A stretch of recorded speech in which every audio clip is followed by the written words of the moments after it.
ఒక్క నిమిషం. ఇప్పుడు మా ప్రఫుల్ రామరెడ్డి అన్నట్టు టైం కూడా దగ్గర పడుతుందని నాగరాజ్ గడికోసారి వచ్చి చెప్పిపోతుంది చెవులా. సో ఖాళీ ఈ అంశం మట్టుకే అందరి దగ్గర కన్ఫైన్ కావాల్సిన అవసరం. అవునా? అరే మాట్లాడే మాట్లాడు, ఇద్దరు మాట్లాడు కొద్దికోసేపు ఏమన్నా 2 నిమిషాలు మాట్లాడు.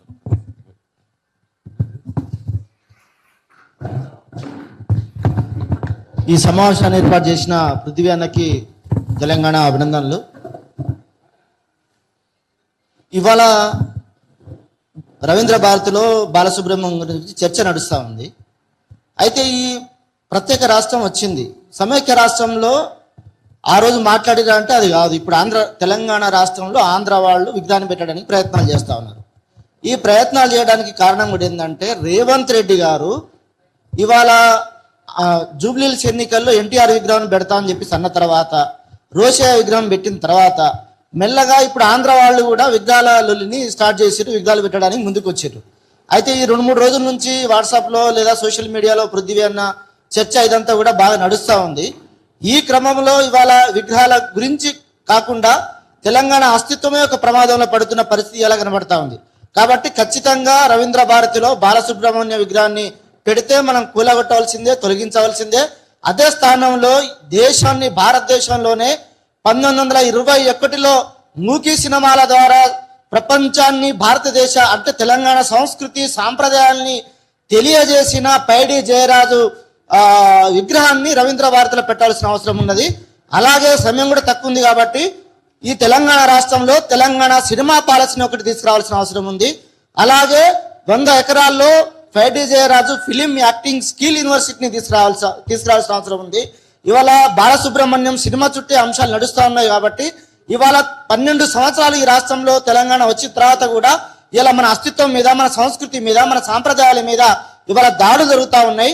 ఆనాడు నీళ్లు నిధులే కాదు, నియామకాల కోసం, ఆత్మగౌరవం కోసం కొట్లాడిన తెలంగాణ అనే విషయాన్ని మనం అందరికి తెలుసు. అయితే ముఖ్యంగా నేను మన ప్రఫుల్ రామరెడ్డి ఇద్దరం కోదండరామ్ సార్ దగ్గరికి పోయినాం. సార్, ఈ గద్దర్ ఫిలిం అవార్డ్స్ గురించి పెద్ద చర్చ నడుస్తూ ఉంది, ఆంధ్ర తెలంగాణ సినిమా రంగం విభజన కాలేదు, దీని మీద మీరు మీ అభిప్రాయం కూడా చెప్పండి సార్ అని చెప్పేసి అంటే, అవునా కాలేదా? ఎప్పుడు తెలంగాణ ఉద్యమానికి నాయకత్వం ఇచ్చిన కోదండానికి దండమయ్యా, సినిమా పాలసీ విభజన, సినిమా విభజన కాలే అంశం కూడా ఆయనకి తెలియదట, మన సోయలేని కోదండకి. అయితే నేనేమంటున్నా అంటే, అయ్యా తెలంగాణ మేధావులారా, తెలంగాణ కవులారా, రచయితలారా, మీరు ఎవరి పక్షం? పాలకవర్గాల పక్షమా, రేవంత్ రెడ్డి పక్షమా, రేవంత్ రెడ్డికి ఇచ్చే తాయిలాల పక్షమా, ప్రజల పక్షమా? ఏ పక్షం? మీరు మీ తాయిలాలకు అలవాటు పడ్డారు కాబట్టి కొంతమంది కవులు, కళాకారులు ఇవాళ ప్రభుత్వాలకి మీరు జోకుడుతున్నారు కాబట్టి, ప్రభుత్వాలకి తబలా వాయిస్తున్నారు కాబట్టి ఇవాళ చాప కింది నీరులా రేవంత్ రెడ్డి ఇవాళ సమైక్యవాదాన్ని ముందుకు తీసుకొచ్చే ప్రయత్నాన్ని కొనసాగిస్తా ఉన్నాడు. దీని విషయంలో మనం జాగ్రత్త వహించాల్సిన అవసరం ఉంది. ఆనాడు తెలంగాణ సినిమా వేదిక కూడా గద్దర్ ఫిల్మ్ అవార్డ్స్ తెలంగాణకి ఇవ్వాలని ఆనాడు సుప్రీం హైకోర్టులో కేసు కూడా వేయడం జరిగింది. అలాగే మన పాశిమాదిగిరం కూడా ఇక్కడే ఉన్నాడు.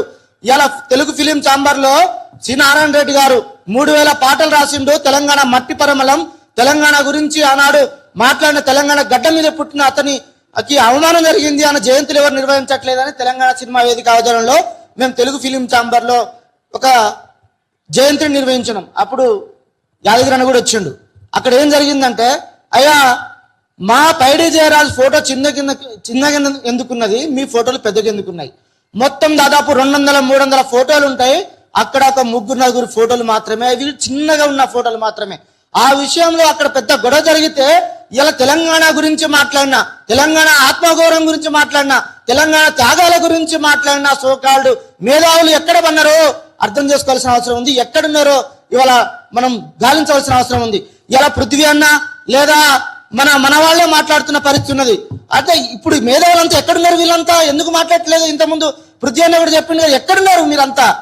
ఒక సినిమా భాషలో చెప్పిన ఎక్కడయ్యా మీరంతా, ఎక్కడున్నారా మీరంతా అనే విషయాన్ని కూడా ఆలోచించాల్సిన అవసరం ఉంది. అంటే ఇలా ఆత్మ పిట్టలు పోసుకొని ఒకవైపు తగలబడిపోతా ఉంటే, మరొక వైపు విగ్రహాలలో రవీంద్ర భారతి నడుస్తా ఉంటే, ఈ తెలంగాణ గడ్డ మీద ఈ తెలంగాణ ప్రథమ పౌరుడు, ఈ రాష్ట్ర ముఖ్యమంత్రి చాపకింది నీరులా చంద్రబాబు ఆత్మని ఆయనలో ప్రవేశించుకొని ఇవాళ పరిపాలన సాగిస్తా ఉంటే, ఎన్టీఆర్ విగ్రహాన్ని బరాబర కడతా, అడ్డొస్తే మూసి నదిలో పాత్ర పెట్టి తొక్కుతాని మాట్లాడుతూ ఉంటే ఆత్మగౌరవం గురించి నిలదించిన గొంతులు ఏ సందులో దూరినాయి? ఎక్కడ ఉన్నాయి మీ గొంతులంతా? అంటే పాలక వర్గాల దగ్గర, రేవంత్ రెడ్డి దగ్గర ఇవాళ మీరు అవార్డులు రివార్డులు తీసుకొని ముద్దు నిద్రపోతున్నారా? ఈ త్యాగాల 1200 మంది బలిదానాల మీద, త్యాగాల మీద పేలాలు ఏర్పుంటున్న మేధావులారా, ఒక్కసారి ఆలోచించండి. తెలంగాణ ఈ రాష్ట్రం ఈ అస్తిత్వాన్ని కోల్పోతున్నది.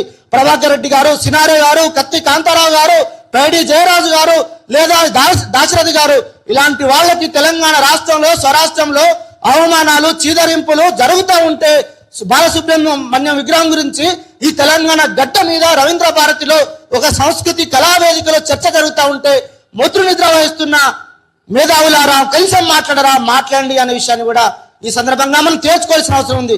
ఆనాడు తెలంగాణ రాష్ట్రంలో కూడా మనం గుర్తించి అడిగినాం, మీరు ఎవరి పక్షం? పాలకులారా, ఎమ్మెల్యేలు, ఎంపీలు, మేధావులారా, మీరు ఎవరి పక్షం అన్నాం. ఈ వేదిక నుంచి కూడా, ఈ తెలంగాణ క్రాంతి దళ్ నిర్వహిస్తున్న ఈ రౌండ్ టేబుల్ సమావేశం నుంచి కూడా మనం తెలంగాణ మేధావుల్ని కూడా, తెలంగాణ గురించి మాట్లాడిన వాళ్ళను, తెలంగాణ గురించి మేము అట్లా పోరాడినాము, ఇట్లా పోరాడినాము అని పదవులు అనుభవిస్తున్న వాళ్ళని కూడా మనం నిలదీయాల్సిన అవసరం ఉంది, అడగాల్సిన అవసరం ఉంది. మీరెవరి పక్షం? ఈ రాష్ట్రంలో మీరు ప్రజల పక్షమా లేదా రేవంత్ రెడ్డి పక్షమా? తేల్చుకోవాల్సిన సమయం కూడా ఆసనమైంది. ఎందుకంటే మన తెలంగాణ మనకు కాకుండా పోతుంది. మన ఆత్మగౌరవ నినాదం మీద ఇవాళ ఆంధ్ర ఆధిపత్యం, ఆంధ్ర దాడి జరుగుతూ ఉంది అనే విషయాన్ని కూడా అర్థం చేసుకోవాల్సిన అవసరం ఉంది. అందుకనే చాలా ఒక ప్రత్యేకమైన ఈ స్థితిలో ఇవాళ క్రాంతి దళ్ నిర్వహిస్తున్న ఈ రౌండ్ టేబుల్ సమావేశం నుంచి కూడా ఒక దిశానిర్దేశం జరగవలసిన అవసరం ఉంది.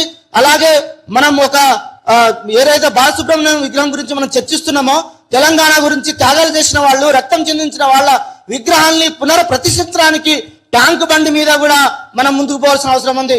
అందుకనే ఇవాళ తెలంగాణ అస్తిత్వం గురించి జరుగుతున్న ఈ పోరాటంలో, విగ్రహాల గురించి జరుగుతున్న ఈ చర్చలో ప్రధానంగా కూడా ఈ తెలంగాణ సమాజాన్ని, తెలంగాణ మేధావుల్ని కూడా మేల్కొల్పే దిశగా, ఉద్యమాలు చేసే దిశగా, మన అస్తిత్వాన్ని కాపాడుకునే దిశగా నడవాలని నేను కోరుతూ ముగిస్తున్నా. థ్యాంక్స్ అన్న. ఒకరికొకరు తేలు రుద్దుకుంటున్నట్టున్నారు.